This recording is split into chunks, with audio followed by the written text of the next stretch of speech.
Est-ce que ça vous est déjà arrivé d'être jugé ou d'avoir été repris par un autre chrétien? Ça fait mal, hein? C'est pas le fun. Ça nous travaille, ça nous tiraille. Est-ce que ça a été constructif? Est-ce que ça a été une histoire d'horreur? Est-ce que ça a été bien fait? Est-ce que c'était mal fait? La Bible a quelque chose à dire à propos d'un chrétien qui juge un autre chrétien. Et j'aimerais qu'on regarde ça ensemble à partir du livre de Matthieu, au chapitre 7. Matthieu 7, les versets 1 à 5.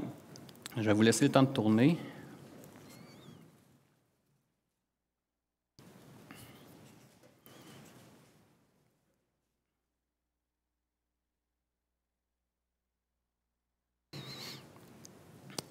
Alors, c'est Jésus qui va parler à ses disciples en rapport avec le jugement. Et on va écouter ce qu'il a à dire. Matthieu 7, au verset 1. « Ne jugez point, afin que vous ne soyez point jugés. Car on vous jugera du jugement dont vous jugez, et l'on vous mesurera avec la mesure dont vous mesurez. Pourquoi vois-tu la paille qui est dans l'œil de ton frère, et n'aperçois-tu pas la poutre qui est dans ton œil? Ou comment peux-tu dire à ton frère, « Laisse-moi ôter une paille de ton œil, toi qui as une poutre dans le tien? » Hypocrite, ôte premièrement la poutre de ton œil, et alors tu verras comment ôter la paille dans l'œil de ton frère. Pour le technique, j'ai comme un son de retour. Je ne sais pas si c'est le micro. Est-ce que vous pouvez le fermer? 1, 2. Je ne sais pas si c'est mieux, là. J'attends votre signe. 1, 2. Je pourrais le tasser ailleurs. Ça va peut-être être mieux pour moi, là, parce que ça fait vraiment bizarre. Alors, j'ai intitulé mon message aujourd'hui « Juger, c'est dangereux ». Et on s'entend que dans le texte qu'on vient de lire, Jésus donne un avertissement hyper sévère à ses disciples. Il dit qu'il y a des chrétiens hypocrites qui vont juger d'autres chrétiens. Jésus va souvent parler d'hypocrisie, mais ça va toujours concerner les scribes et les pharisiens. Mais ici, c'est la seule et unique fois où il va dire que l'hypocrisie vient d'un disciple, elle vient d'un frère, d'une sœur.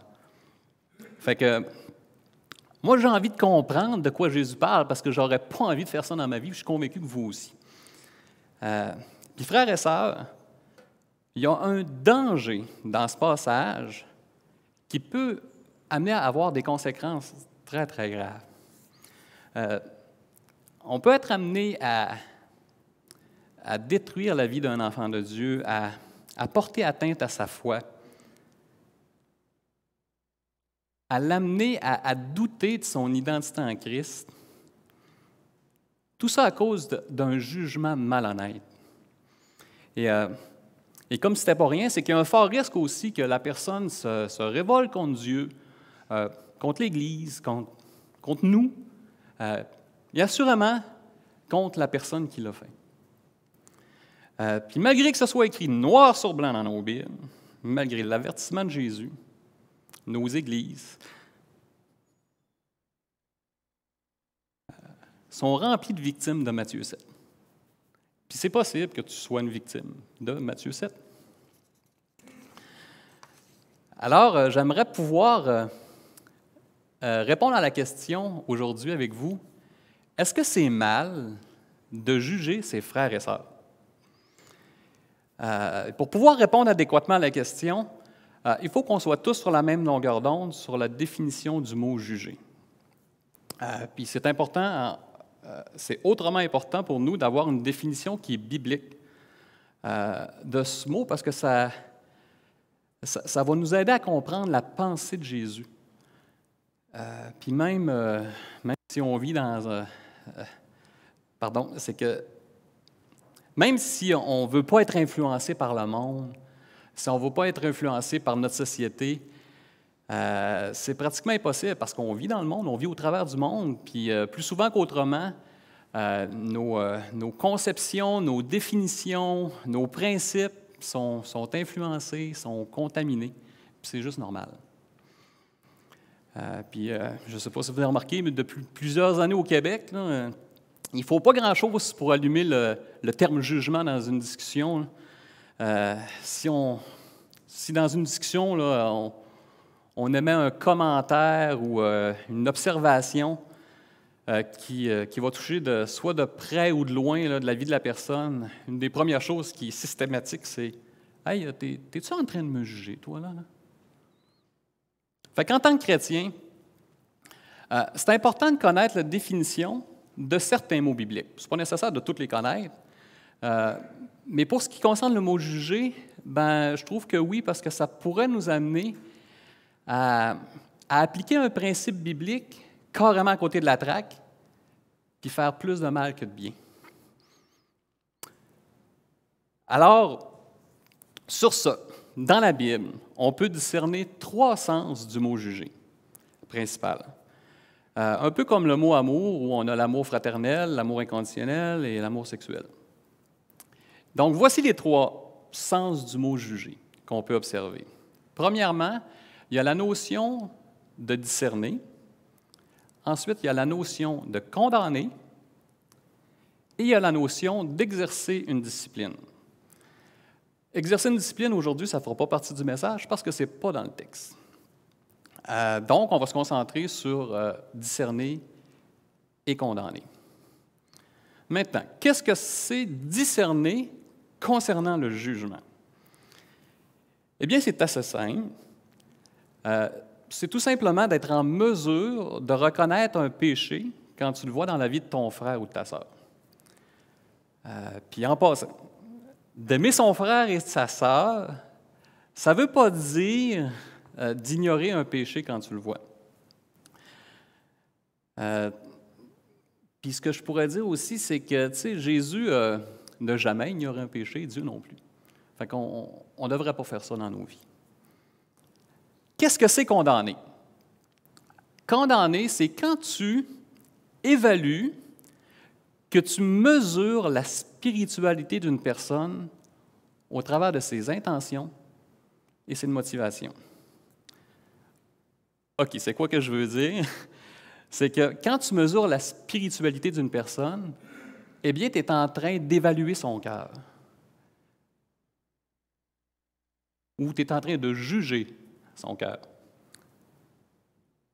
Là-dessus, la Bible est assez claire que seul Dieu peut lire et juger les cœurs. 1 Samuel 16 va dire « L'homme regarde ce qui frappe les yeux, l'Éternel regarde au cœur. » Jacques 4 va dire « Un seul est législateur et juge. C'est celui qui peut sauver et perdre. Mais toi, qui es-tu qui juge ton prochain, qui condamne ton prochain? » Fait que ce qu'il faut retenir, c'est que discerner, c'est de reconnaître un péché quand tu le vois, et que condamner, c'est quand tu évalues le cœur d'une personne. Alors, j'aimerais avec vous repasser une partie des versets qu'on a lus en ajoutant les mots condamner et discerner, puis on va voir ce que ça va donner. Au verset 1.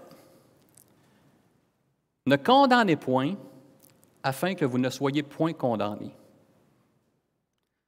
Car on vous condamnera du jugement dont vous condamnez, et l'on vous mesurera avec la mesure dont vous mesurez. Pourquoi discernes-tu la paille dans l'œil de ton frère, et n'aperçois-tu pas la poutre qui est dans ton œil? » Fait que quand on change les mots « juger », ici, je ne sais pas pour vous, mais pour moi, là, ça devient beaucoup plus clair. Je commence à comprendre un peu la pensée de Jésus. Ce qui fait que du début du verset 1 au verset 3, moi je vois très bien les nuances là, concernant le mot « juger ». Puis ce n'est pas de la faute de Jésus en passant, parce que dans les textes originaux, c'est très, très clair. C'est notre langue française qui a seulement un mot pour plusieurs variantes. Par la suite, Jésus va se mettre à parler d'une manière qui est imagée. Il va utiliser une figure de style qu'on appelle une hyperbole. Une hyperbole, ça a pour but de démontrer deux facettes avec un contraste énorme entre les deux, puis ça a pour but de nous exposer une vérité. Fait que Jésus va parler d'une paille qui est dans l'œil de ton frère, puis que toi, tu as une poutre.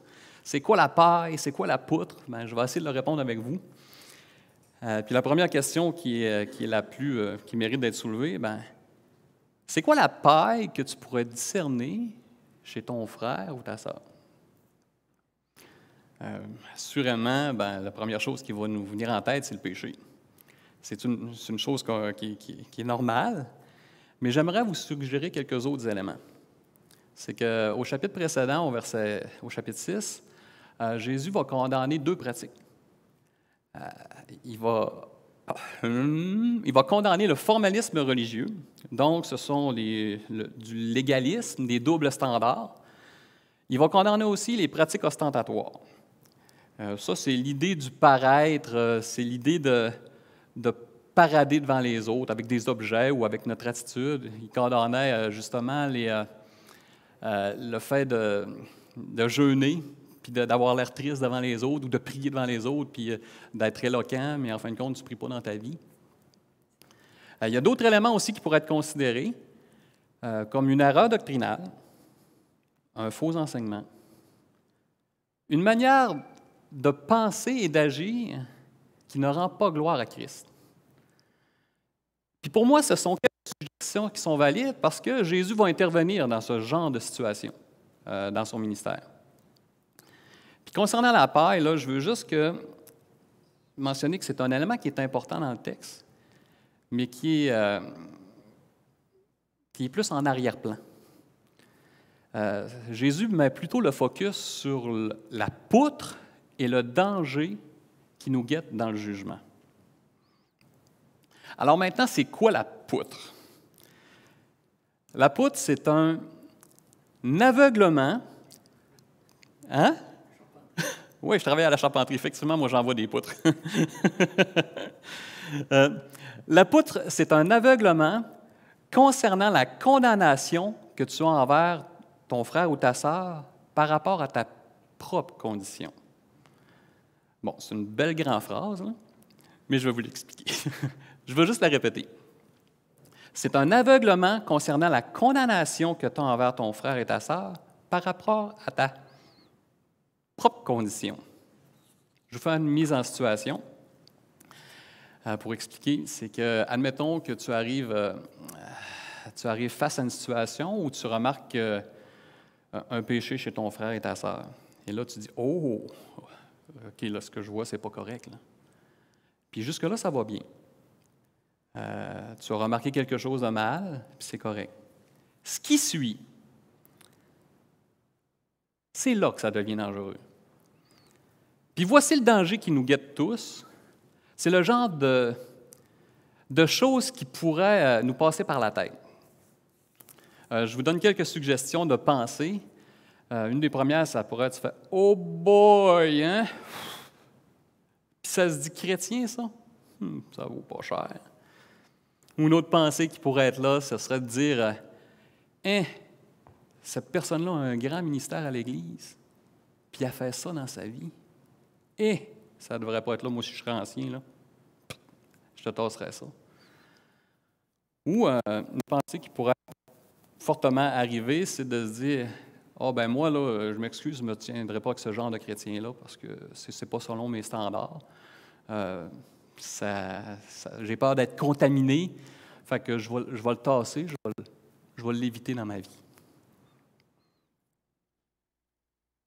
Une autre pensée, ça pourrait être comme de se dire regarde, moi aussi je serais un ancien, c'est sûr que je le mettrais sous discipline, c'est tellement grave ce qu'il fait là.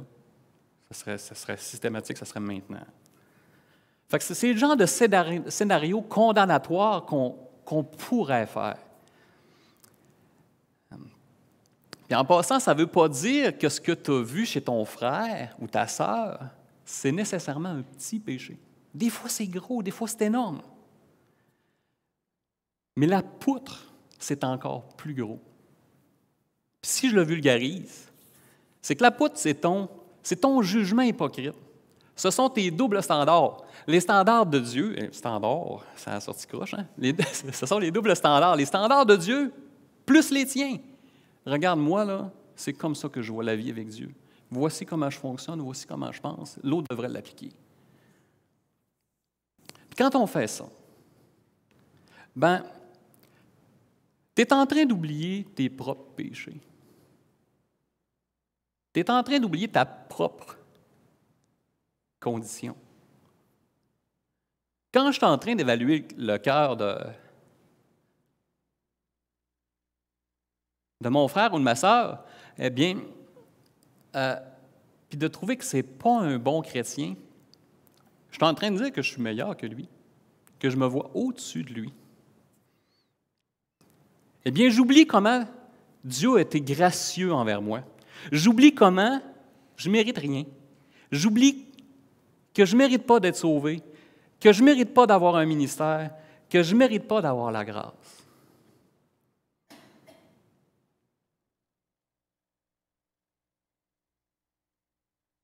Frères et sœurs, on est tous dans le même bateau. Et sans Jésus, on est tous perdus.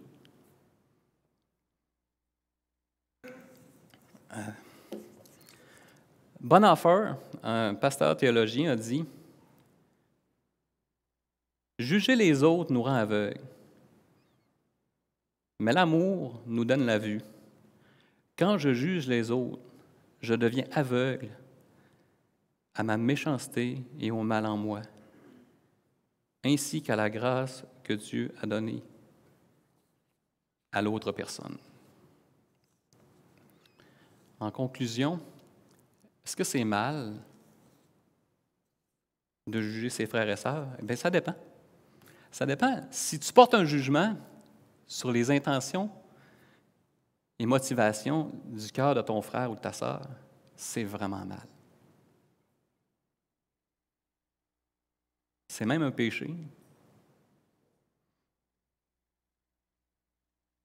Puis tu devrais demander pardon à Dieu pour ça.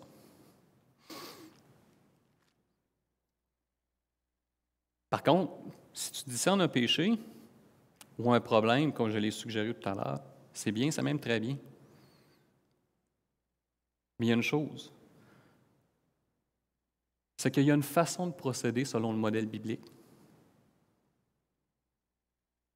pour être en mesure d'ôter la paille de ton frère ou de ta sœur. Et ça, Jésus en parle un petit peu plus loin.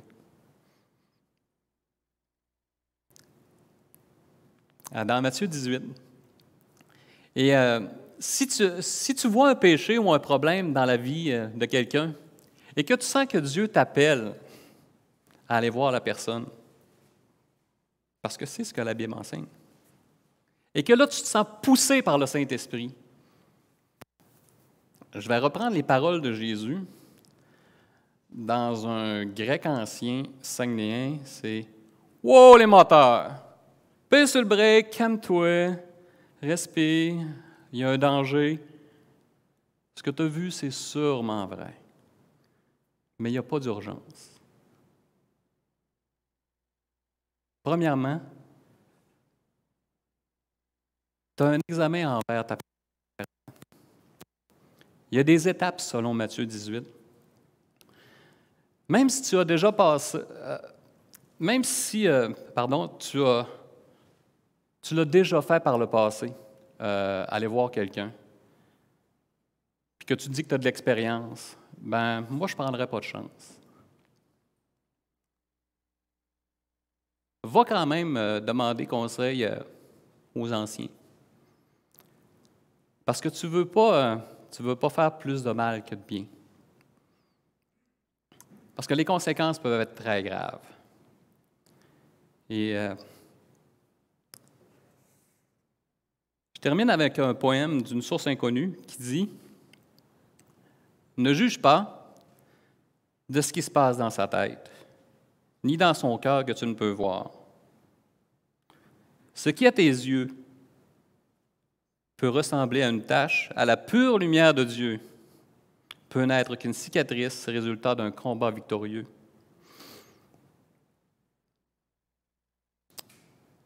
ou tu n'aurais que défailli et abandonné. Prions.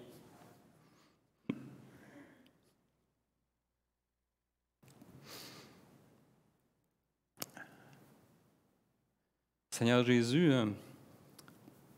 comme j'ai dit au début, nos églises sont remplies des victimes de Matthieu 7. J'en connais.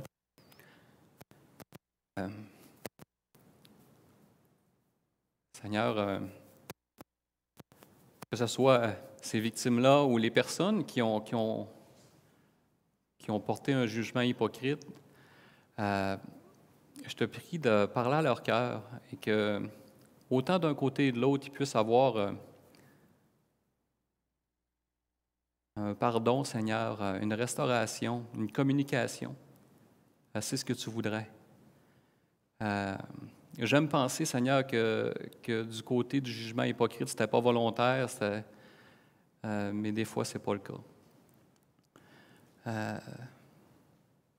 Seigneur, on t'aime et on veut vivre comme tu l'entends. Et souvent, ça passe par le pardon. À notre Dieu, on te demande de bénir le reste de cette journée, que nous puissions t'honorer et te glorifier tout au long de cette journée. Amen.